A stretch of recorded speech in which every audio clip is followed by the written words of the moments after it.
بسم الله الرحمن الرحيم نحمده ونصلي على رسوله الكريم أما بعد.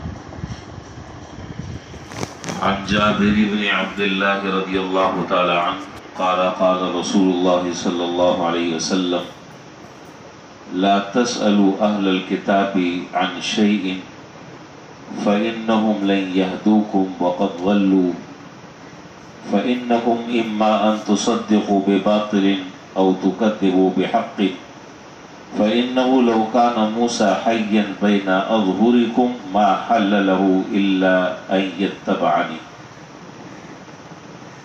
حضرت جابر رضی اللہ تعالیٰ عنہ سے یہ روایت مروی ہے کہ حضرت صلی اللہ علیہ وسلم نے ارشاد فرمایا کہ اہل کتاب سے دین کی کوئی بات مت پوچھا کرو.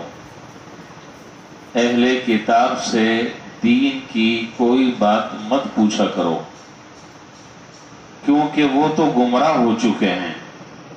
جو خود گمراہ ہو چکے ہیں وہ تمہیں کیسے راستہ دکھلائیں گے اور کیسے تمہیں وہ سیدھی راہ بتلائیں گے. اور اگر تم ان کی تصدیق کرتے رہو تو اس بات کا احتمال ہے کہ تم کسی غلط بات کی تصدیق کر بیٹھو، اور تکذیب کرتے رہو تو ممکن ہے کہ کسی حق بات کی تکذیب کر دو.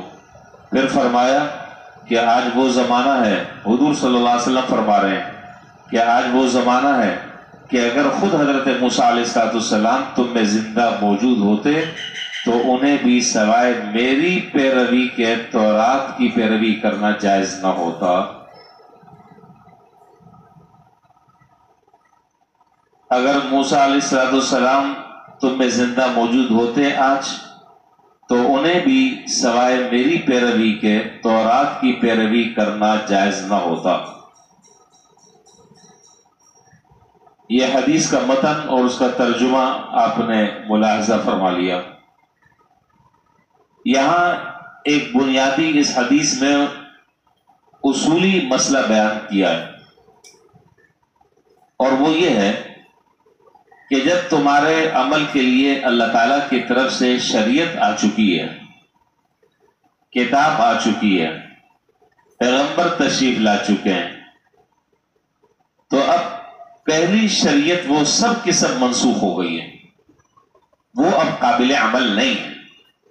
وہ اس زمانے میں تھی، ان لوگوں کے لیے تھی، اس وقت جو ضرورت تھی وہ ضرورت اس سے پوری ہو رہی تھی. وہ زمانہ چلا گیا، وہ لوگ چلے گئے، وہ دور ختم ہو گیا، وہ حالات بدل گئے. اب اس وقت جو حالات ہیں ان حالات میں سرکار دو عالم نبی کریم صلی اللہ علیہ وسلم کی جو شریعت ہے وہ ان تمام کی تمام شریعتوں کے لیے ناسخ ہیں، اور وہ تمام کتابیں منسوخ ہو گئیں، وہ تمام شریعتیں منسوخ ہو گئیں، ان پر عمل کرنا منسوخ ہو گیا، ان کی تلاوت کرنا، ان کا پڑھنا منسوخ ہو گیا. اب صرف اس کتاب کے علاوہ کسی اور کتاب کے پڑھنے کی اجازت نہیں ہے. اور یہ بات میں اس لیے یہاں ذکر کر رہا ہوں میں کہ بعض لوگ ہم سے پوچھتے ہیں. ایک صاحب اس پر بہت حیران ہوئے، انہوں نے مسئلہ پوچھا کہ جی میرے پاس کسی زمانے کی تورات ہے تو میں اسے پڑھ سکتا ہوں؟ میں نے کہا کہ اس کو ہاتھ لگانا بھی جائز نہیں ہے، چاہے جائے کہ اس کو پڑھنا. اب تورات کی کیا ضرورت ہے، اب زبور کی کیا ضرورت ہے، اب انجیل کی کیا ضرورت ہے؟ اس میں کوئی شبہ نہیں ہے کہ یہ سب آسمانی کتابیں ہیں. لیکن آج دنیا میں صرف قرآن کریم کے علاوہ جتنی کتابیں کوئی آدمی نہیں کہہ سکتا کہ وہ ساری کے ساری سابقہ کتب اپنی اسی اصلی حالت پر ہیں جس حالت پر اللہ تعالیٰ نے انہیں اتارا تھا. کتنا زمانہ گزر چکا ہے، حالات تبدیل ہو گئے ہیں، لوگوں نے ان کتابوں کے اندر کتنی تحریف کر دی ہے، کتنا دجل کر دیا ہے، ہم اور آپ تو پکڑ ہی نہیں سکتے. ایک بات، اگر وہ کتابیں آج کے دور میں اتنی ضروری ہوتی تو اللہ تعالیٰ اس کو محفوظ فرماتے. پتہ نہیں آپ بات سمجھ رہے ہیں کہ نہیں؟ اگر وہ کتابیں آج اتنی ہی ضروری ہوتی تو اللہ تعالیٰ ان کتابوں کو منسوخ نہ فرماتے. وہ کتابیں آج بھی من وعن اسی طریقے سے رہتی جس طرح اللہ تعالیٰ نے ان کتابوں کو ان کے پیغمبروں پر نازل کیا. لیکن جب ظاہر ہے کہ اس کی ضرورت اب ختم ہو گئی ہے. اب اول اور آخر ہمارے لیے جو شریعت ہے وہ دین محمدی ہے، ہمارے لیے جو کتاب ہے وہ قرآن کریم ہے.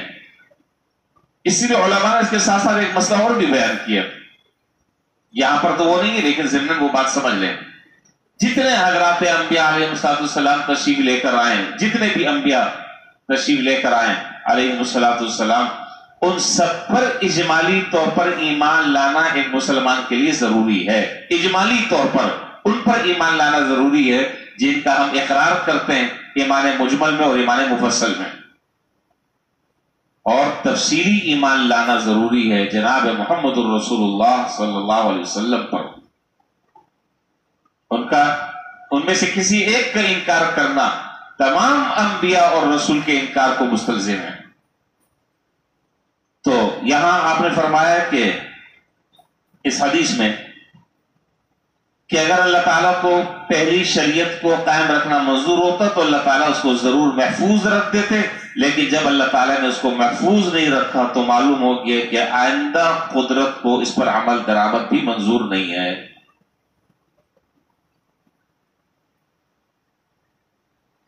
اچھا جی، ایک بات تو یہ ہو گئی۔ دوسرا، اس حدیث کا جو آخری جملہ ہے فَإِنَّهُ لَوْ كَانَ مُوسَىٰ حَيًّا بَيْنَ أَظْهُرِكُمْ مَا حَلَّ لَهُ إِلَّا أَن يَتَّبِعَنِي، اس بات کو ذرا سا سمجھ لیں پھر بات ختم کر دیتے ہیں۔ آپ نے فرمایا کہ آج کے زمانے میں اگر حضرت موسیٰ علیہ السلام بھی زندہ ہوتے، آج اگر حضرت موسیٰ علیہ السلام بھی زندہ ہوتے تو ان کے لیے بھی میری اتباع لازم تھی، ان کو اپنی کتاب کی بھی اجازت نہ ہوتی۔ اس لیے حضرات علماء کرام رحمہم اللہ نے کتابوں میں لکھا ہے کہ اگر کوئی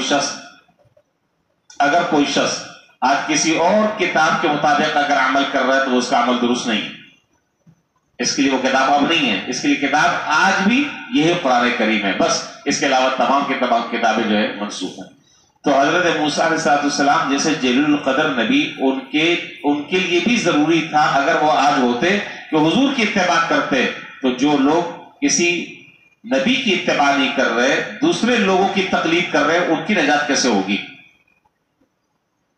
پتہ نہیں یہ بات آپ یہ نقطہ سمجھے کہ نہیں؟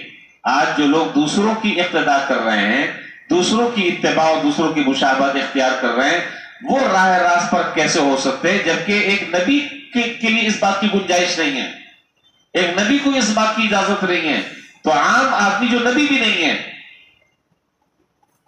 تو اس لیے اس دھوکے پہ نہیں آنا چاہیے۔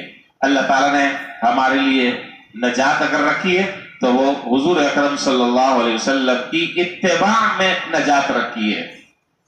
اللہ نے عزت رکھی ہے تو حضور کی پیروی کرنے میں اللہ تعالیٰ نے ہماری عزت رکھی ہے، اور اگر اس کو ہٹا دیا جائے تو جس کی بھی اقتداء کریں گے راستے سے گمراہ ہوں گے۔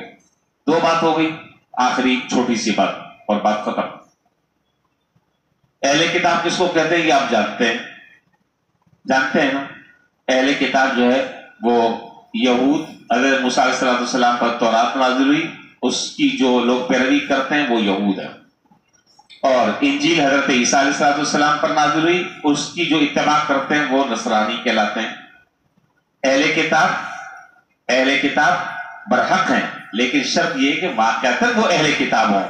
میں نے عرض کیا کہ اب ان کی کوئی کتاب جو ہے وہ اصلی شکل میں ہمارے پاس محفوظ نہیں رہی، تو اس زمانے میں جو اہل کتاب تھے، آج ان اہل کتاب میں سے ایک آدمی بھی اہل کتاب نہیں ہے، اس کا عقیدہ تبدیل ہو گیا، اس کے نظریات تبدیل ہو گئے، اس کا دین تبدیل ہو گیا، اس کی کتاب محفوظ نہیں رہی، تو کس چیز کا وہ اہل کتاب ہے؟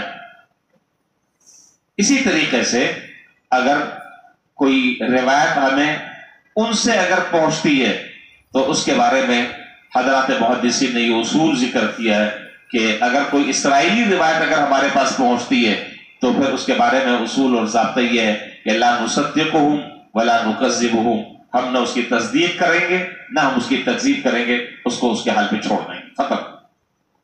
بس یہ اس حدیث سے دو چار باتیں متعلق تھی۔ اللہ تعالیٰ ہمیں صحیح سمجھنے کی اور حضور صلی اللہ علیہ وسلم کی سچی اتباع اور آپ کی پیروی کرنے کے اللہ ہم سب کو توفیق نصیب فرمائے۔ وآخر دعوانا الحمدللہ رب العالمین۔